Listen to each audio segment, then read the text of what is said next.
et your music. N'ata kama o ase na kumbaje ya ominua.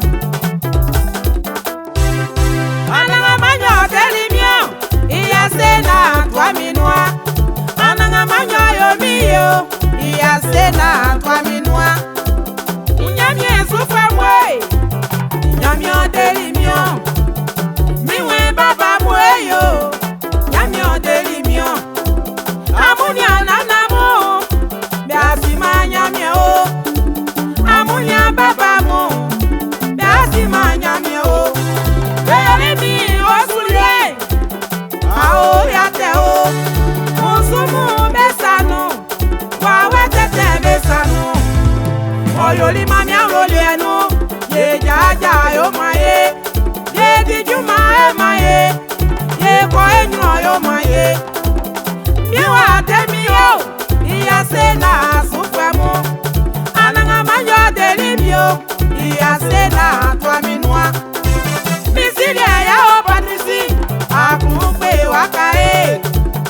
Wama dilike mo ama ikabeje.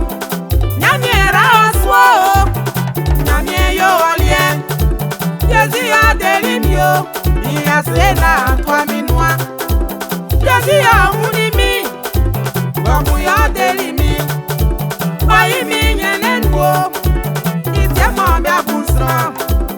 Itemo bakwezra noa. Emmanuel Kwasi, le président de la et your music. Iya se na twa minua. Imimo nano tienu nyamie mani misu.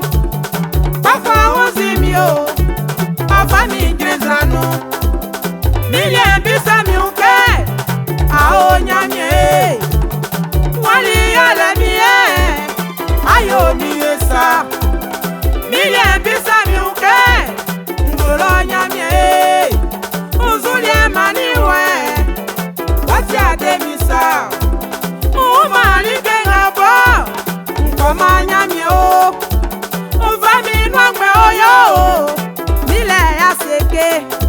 Shiti yo delimio iya se na twa minole. Shiti yo delimio iya se na twa minole. Misilie anje kwame wadame anomalie. Moni yole oyo moni mi boswale. Mi bonde travle nyamie mani mi. Mi mo bebu ma vie nyamie wa mansu. Nana nyamie ntoto jabwesuo. Mi mansa besuo yo mfana wase. Aho delimio iya se na twa minua. Ananga manyo mamiswo iya se na twa minua o. Shiti yo delimio Et your music. twa minole.